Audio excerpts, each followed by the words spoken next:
Good evening students. जय श्री कृष्णा, राधे राधे। कैसे हैं आप सभी?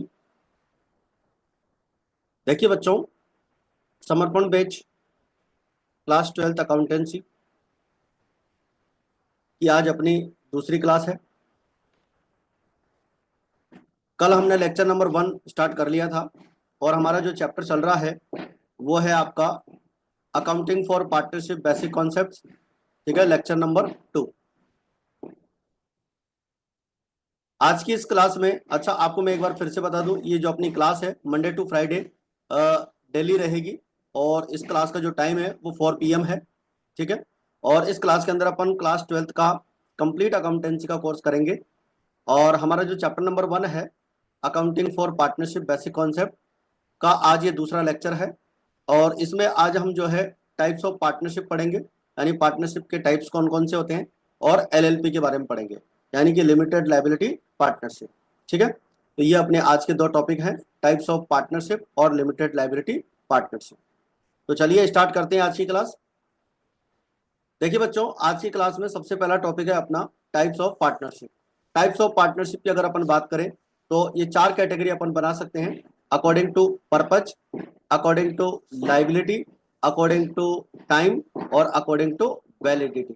ठीक है, ये 4 टाइप्स यहाँ पर होते हैं और इन 4 टाइप्स को अपन सब कैटेगरीज में और डिवाइड कर सकते हैं। सबसे पहला है आपका अकॉर्डिंग टू पर्पज। तो अकॉर्डिंग टू पर्पज अगर अपन देखें तो 2 तरह की पार्टनरशिप होती है, स्पेशल पार्टनरशिप और पार्टनरशिप एट विल। ठीक है, जैसे हम विशेष साझेदारी और ऐच्छिक साझेदारी भी कहते हैं। अकॉर्डिंग टू लायबिलिटी अगर अपन बात करें तो 2 तरह की पार्टनरशिप होती है, एक होती है आपकी लिमिटेड लायबिलिटी पार्टनरशिप और एक होती है अनलिमिटेड लायबिलिटी पार्टनरशिप।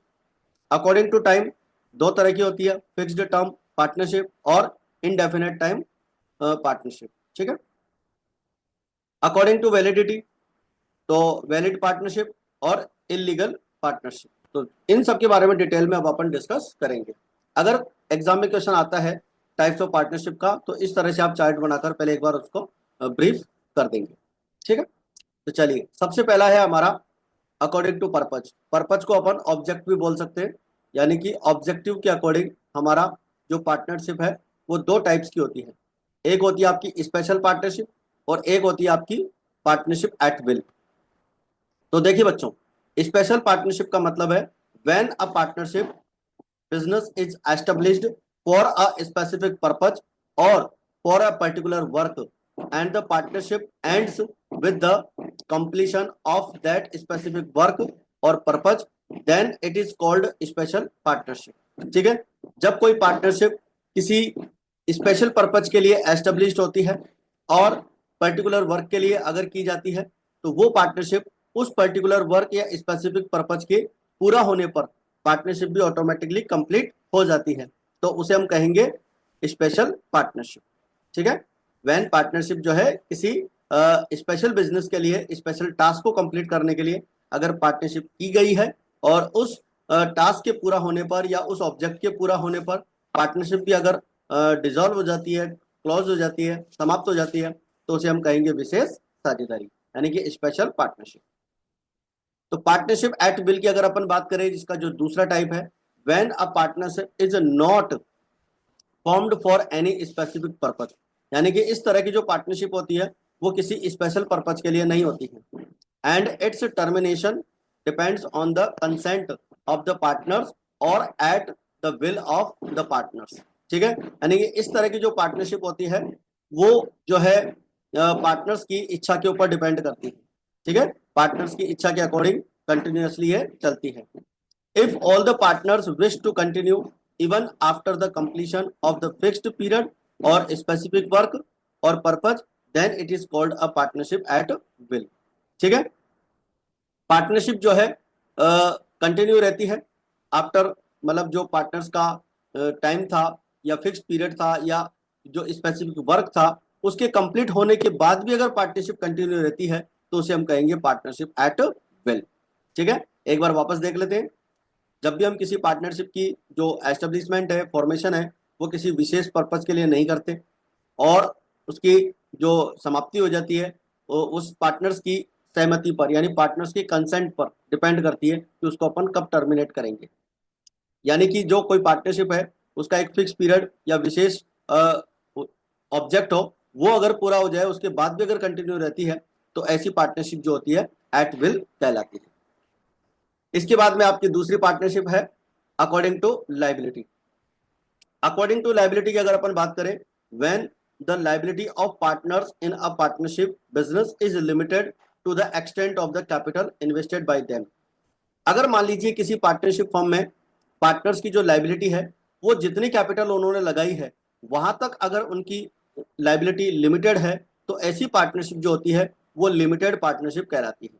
ठीक है, when the liability of partners in a partnership business is limited to the extent of the capital invested by them।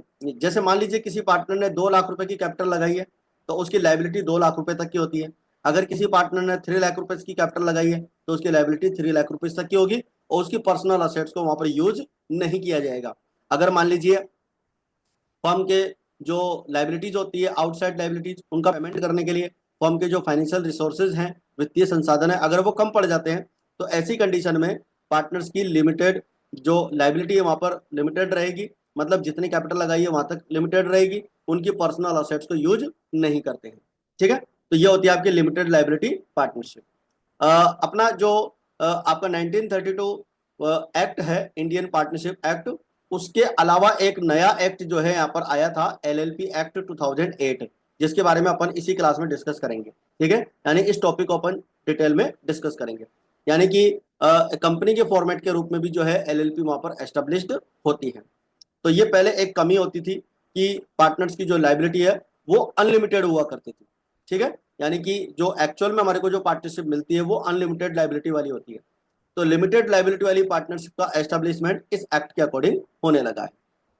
तो पहले जो पार्टनर्स की लाइबिलिटी थी वो उनकी कैपिटल तक फिक्स होती थी।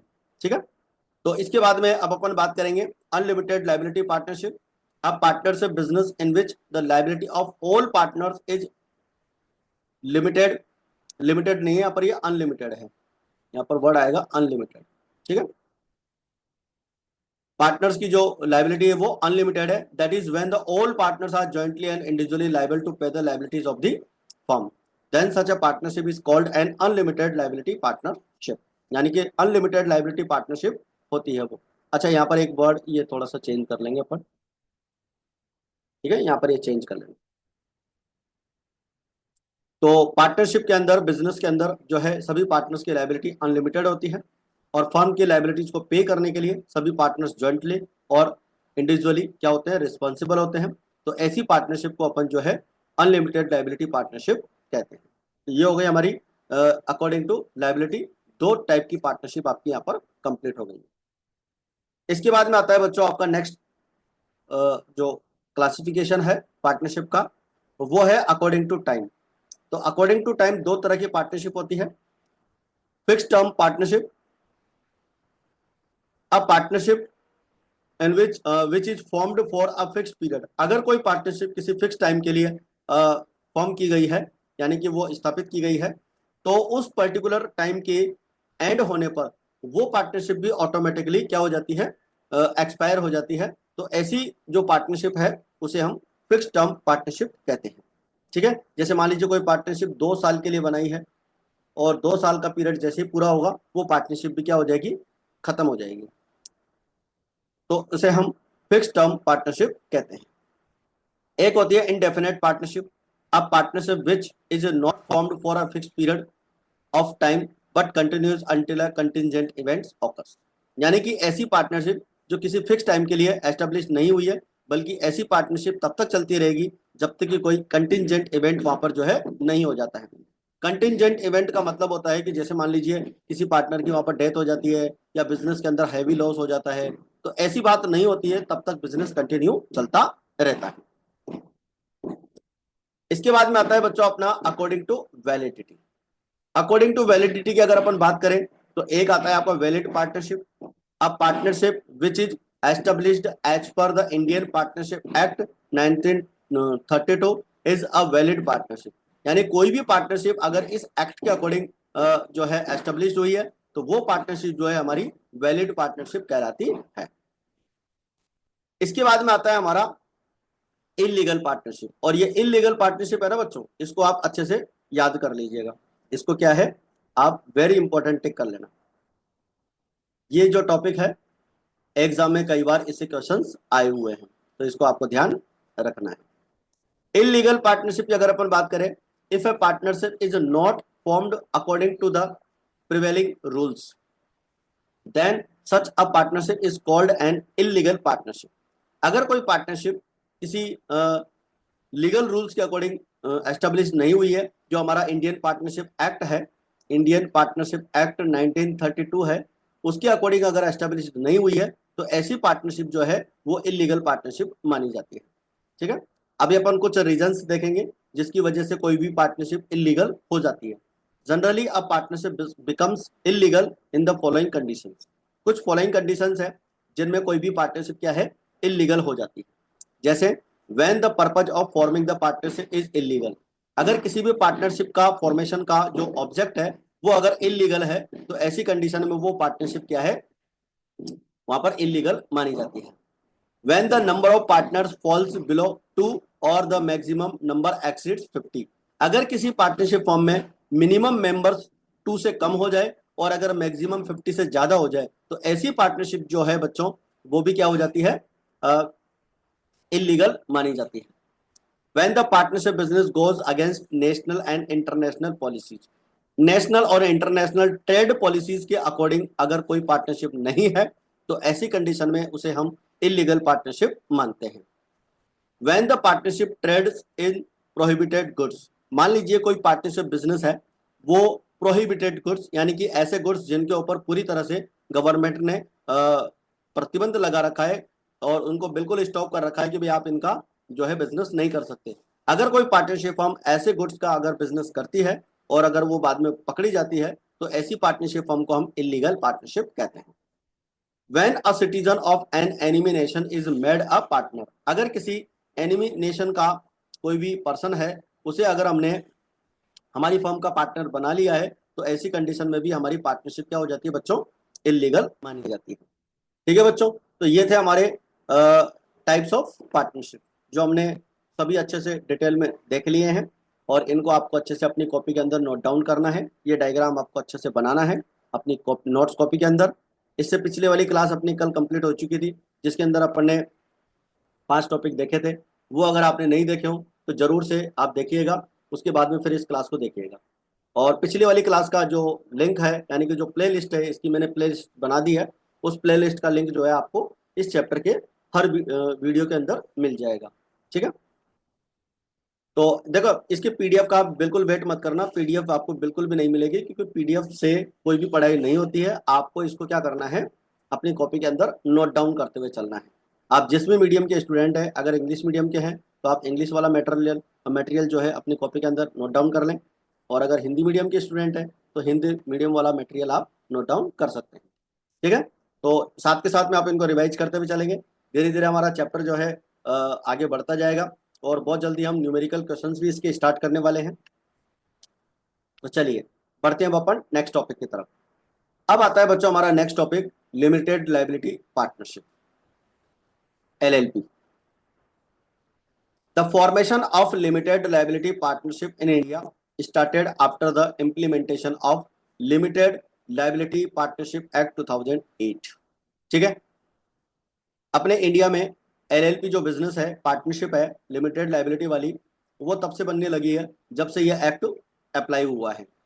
उनके ऊपर अलग से एक्ट लगता है, limited liability partnership act 2008। This act contains provisions related to the formation and regulation of limited liability partnership. यानी कि अपने इंडिया में जितने भी लिमिटेड लायबिलिटी पार्टनरशिप्स हैं उनके फॉर्मेशन के लिए और उनके रेगुलेशन के लिए जितने भी प्रोविजंस है वो इसी एक्ट के अंदर दिए हुए हैं। ठीक है, तो ये तो गई लिमिटेड लायबिलिटी पार्टनरशिप का इंट्रोडक्शन। इसके बाद में बात आती है इसकी डेफिनेशन की। Limited liability partnership means a partnership formed and registered under this act. ठीक है, और एक्ट कौन सा है आपका, LLP एक्ट 2008। यानी कि जो पार्टनरशिप इस एक्ट में बनी है वो हमारी LLP होती है। ठीक है, तो ये डेफिनेशन आप अपनी कॉपी के अंदर अच्छे से नोट डाउन करेंगे और इसको अच्छे से लिख लेंगे और लर्न भी करना है साथ के साथ में। अब देखिए nature of limited liability partnership. LLP is a corporate entity, ठीक है। एक तरह से देखा जाए तो ये कंपनी का ही फॉर्मेट होता है। एलएलपी एक कॉर्पोरेट बॉडी होती है, इसकी एक लीगल सेपरेट एंटिटी होती है बिजनेस के साथ में, and established and incorporated under this act, ठीक है। एलएलपी कॉर्पोरेट बॉडी होती है, जिस तरह से कंपनी होती है, आर्टिफिशियल पर्सन होती है वो, ठीक है। उसका भी अपने जो शेयर होल्डर्स होते हैं उनसे सेपरेट लीगल एग्जिस्टेंस होता है, उसी तरह से एलएलपी का भी अपने जो इसके मेंबर्स होते हैं उनसे सेपरेट लीगल एग्जिस्टेंस होता है। और ये एक तरह से कानून की नज़रों में एक कंपनी का फॉर्मेट होती है। It has a legal existence separate from that of its members, यानी कि जो एलएलपी होती है बच्चों, उनका अपने मेंबर्स से लीगल एग्जिस्टेंस होता है, सेपरेट होता है, यानी कि इसके मेंबर्स अलग होते हैं और ये फॉर्म अलग होती है। एलएलपी हैज परपेचुअल लाइफ, यानी कि परमानेंट एग्जिस्टेंस होता है, मेंबर्स आते रहेंगे, मेंबर्स जाते रहेंगे, उसका इस एलएलपी के ऊपर कोई फर्क नहीं पड़ने वाला है। जैसे कि आपकी जो नॉर्मल पार्टनरशिप होती है, जिसके ऊपर आपका इंडियन पार्टनरशिप एक्ट 1932 अप्लाई होता है, जिसके अगर सभी पार्टनर्स, अगर मान लीजिए उनकी डेथ हो जाती है या सभी पार्टनर्स इंसॉल्वेंट हो जाते हैं, तो वहां पर क्या होता है कि पूरी पार्टनरशिप ही बंद हो जाती है, ठीक है। लेकिन एलएलपी में ऐसा नहीं होता है, क्योंकि एलएलपी का जो जन्म है, यानी एलएलपी का जो फॉर्मेशन है वो एक्ट के अकॉर्डिंग हुआ है। और एक्ट की जो है लैंग्वेज में ये एक तरह से क्या होती है, बिल्कुल लाइफ टाइम तक चलती रहती है। यानी कि अगर इसका डिजोल्यूशन भी होगा ना, तो वो एक्ट के अकॉर्डिंग ही होगा। जिस तरह से कंपनी डिजोल्व होती है, कंपनी वाइंड अप होती है एक्ट की परमिशन से, एक्ट के अकॉर्डिंग, एक्ट में दी हुई प्रोसेस के अकॉर्डिंग, उसी तरह से इस एलएलपी का भी क्या हो सकता है, डिजोल्यूशन हो सकता है। Any change in the partnership of LLP does not affect the existence, right and obligation of LLP. अगर कोई भी पार्टनर्स, इस एलएलपी के पार्टनर्स आते रहेंगे जाते रहेंगे, उनमें कोई भी परिवर्तन अगर होता है, तो एलएलपी का जो एग्जिस्टेंस है, उसका जो अस्तित्व है, उसके जो राइट्स हैं और उसकी जो लाइबिलिटीज हैं, उनके ऊपर कोई फर्क नहीं पड़ता है। मेंबर्स आते रहेंगे, मेंबर्स जाते रहेंगे, उसका यहाँ पर कोई फर्क नहीं पड़ने वाला है। और the Indian partnership act 1932 does not apply to LLP, यानी कि इस बिजनेस पे जो है हमारा जो ऑर्डिनरी पार्टनरशिप एक्ट है 1932 वो अप्लाई नहीं होता है। आई थिंक बच्चों आपको यहाँ तक की बातें अच्छे से क्लियर हो रही होंगी और अच्छे से आपको समझ में आ रही होंगी। कहीं पे भी आपको कोई भी डाउट लगे, कोई टॉपिक समझ में नहीं आए, आप कमेंट करके मुझे बता दीजिएगा, मैं उसको अगली क्लास में वापस रिपीट कर दूंगा। चलिए इसके बाद में अपन बढ़ते हैं, हमारा इसका एक डिफरेंस ले लेते हैं, नॉर्मल पार्टनरशिप और एलएलपी में क्या डिफरेंस होता है। तो देखिए बच्चों, difference between general partnership and limited liability partnership. तो इस तरह से अपन टेबल बनाकर इसको शो करेंगे। सबसे पहला है हमारा यहाँ पर जो सीरियल नंबर का कॉलम है, टाइम बेसिस ऑफ डिफरेंस है, जनरल पार्टनरशिप है और लिमिटेड लायबिलिटी पार्टनरशिप है। तो सबसे पहला है एप्लीकेबल एक्ट्स। तो इस बेसिस पे आप डिफरेंस बता सकते हैं कि जो आपकी जो जनरल पार्टनरशिप होती है उसके ऊपर इंडियन पार्टनरशिप एक्ट 1932 अप्लाई होता है, ठीक है। और एलएलपी जो आपकी पार्टनरशिप है, लिमिटेड लायबिलिटी पार्टनरशिप, उसके ऊपर limited liability partnership act 2008 applicable होता है। तो एक डिफरेंस तो इसके अकॉर्डिंग हम बता सकते हैं। अब आती है बात रजिस्ट्रेशन की। तो आप जानते हैं कि जो आपकी जनरल पार्टनरशिप होती है बच्चों, उसका रजिस्ट्रेशन कराना वॉलेंट्री होता है, मतलब स्वैच्छिक होता है, मैंडेटरी नहीं है, कंपलसरी नहीं है कि आप उसका रजिस्ट्रेशन करवाओ, ठीक है। हालांकि रजिस्ट्रेशन नहीं कराने के कुछ नुकसान भी होते हैं, उनको अपन डिटेल में देखेंगे आगे।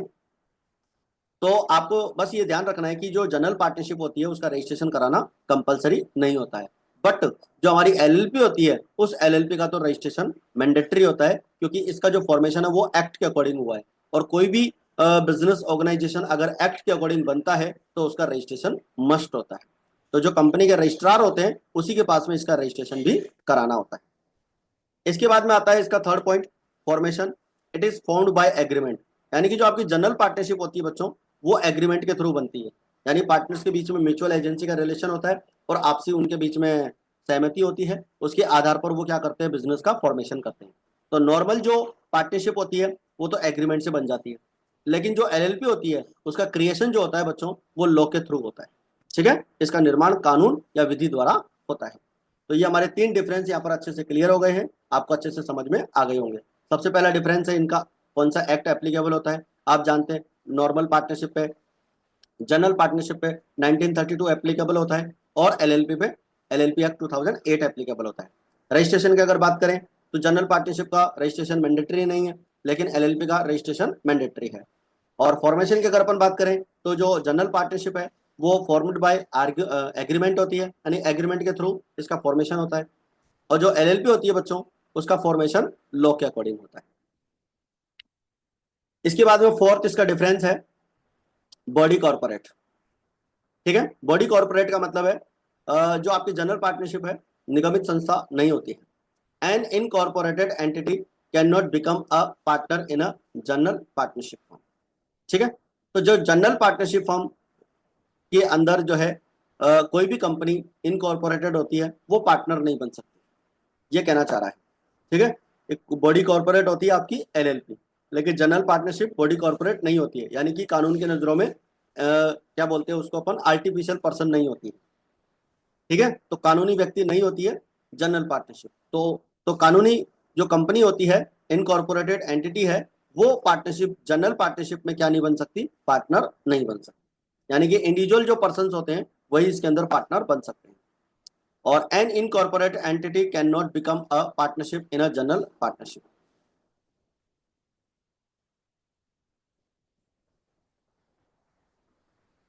हाँ, ये यहाँ से ये वर्ड हटाना पड़ेगा आपको, कैन नॉट वाला।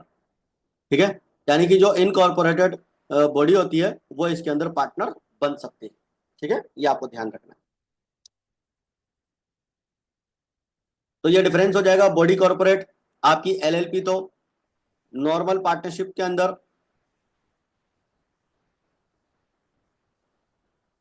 एक सेकंड बच्चों,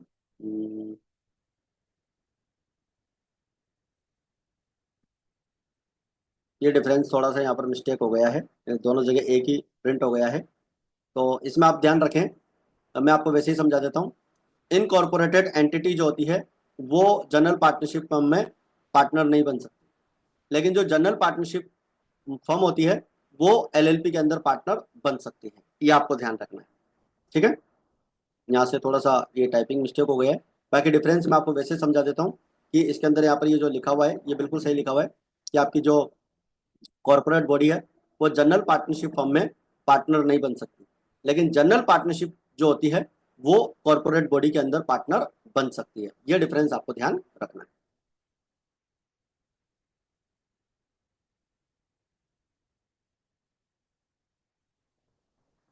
तो यहाँ पर ये थोड़ा सा रिवर्स हो जाएगा।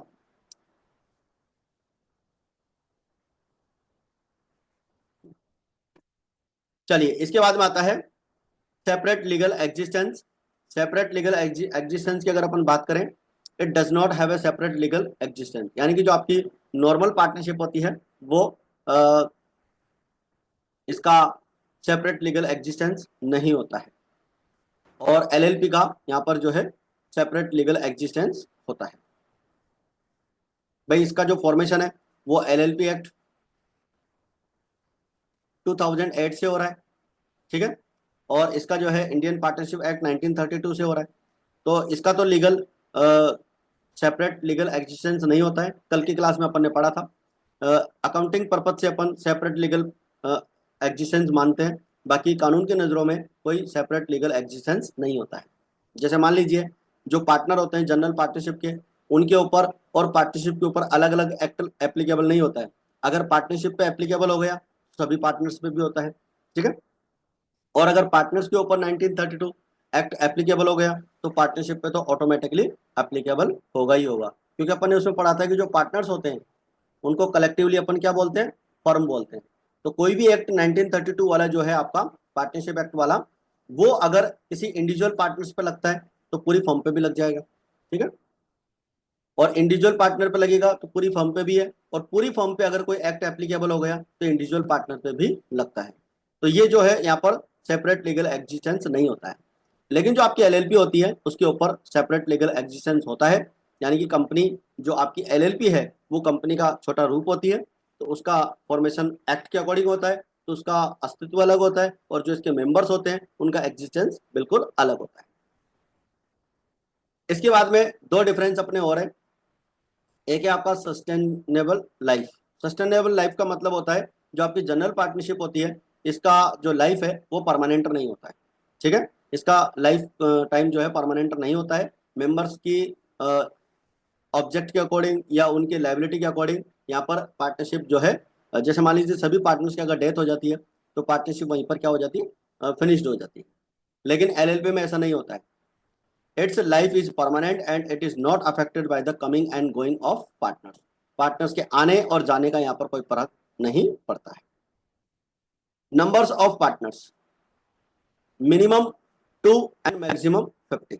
ठीक है, तो जो जनरल पार्टनरशिप होती है उसके अंदर मिनिमम जो मेंबर होते हैं हमारे 2 होते हैं और मैक्सिमम कितने होते हैं 50 होते हैं।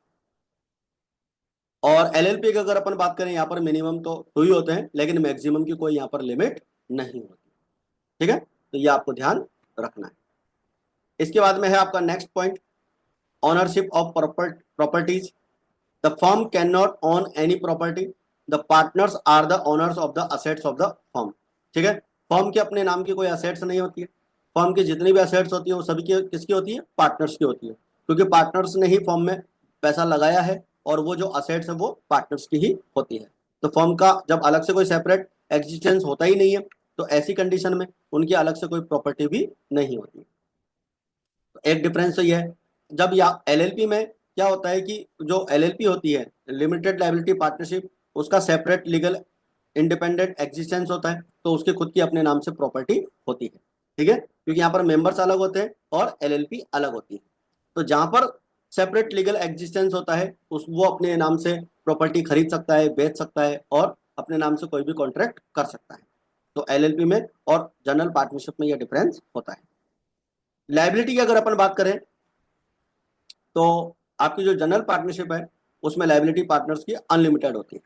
ठीक है, और जो एलएलपी होती है उसमें पार्टनर्स ने जितना कंट्रीब्यूट किया है, जितने कैपिटल उन्होंने इन्वेस्ट किया है वहां तक उनकी क्या होती है, लिमिटेड होती है। भाई नाम ही इसका यही है, लिमिटेड लायबिलिटी पार्टनरशिप। तो जो पार्टनर्स होंगे उनकी लायबिलिटी क्या होगी, लिमिटेड होगी। ठीक है, ये जो अनलिमिटेड वाली जो वर्ड है ना, कि जब पार्टनरशिप जो जनरल पार्टनरशिप होती थी उसके अंदर पार्टनर्स की लायबिलिटी अनलिमिटेड होती थी, तो इसी से बचने के लिए ये एलएलपी जो है कंपनी फॉर्मेट में स्टार्ट किया गया है। ठीक है बच्चों, तो ये थी अपनी आज की क्लास। और आज की क्लास में अपन ने 2 टॉपिक अच्छे से क्लियर किए हैं। चैनल पर अगर आप नए हैं, सब्सक्राइब नहीं किया है तो आप जरूर से सब्सक्राइब करें। ठीक है, और क्लास के बारे में अपने फ्रेंड्स तक इसको शेयर जरूर करें। ऐसे स्टूडेंट्स तक आप जरूर शेयर करना बच्चों जो कोचिंग क्लासेस वगैरह अफोर्ड नहीं कर सकते या जिनकी फाइनेंशियल पोजीशन बहुत वीक है। ठीक है, और क्लास के बारे में कमेंट करके आप जरूर से बताएं। और टेलीग्राम चैनल आप जरूर से अपना यहाँ पर ज्वाइन कर लें ताकि किसी भी तरह की जो बैच की इन्फॉर्मेशन आपको वहाँ से मिलती रहेगी। ठीक है बच्चों, तो आज की क्लास में फिलहाल इतना ही। मिलते हैं फिर अपन नेक्स्ट क्लास में। जय हिंद, जय भारत।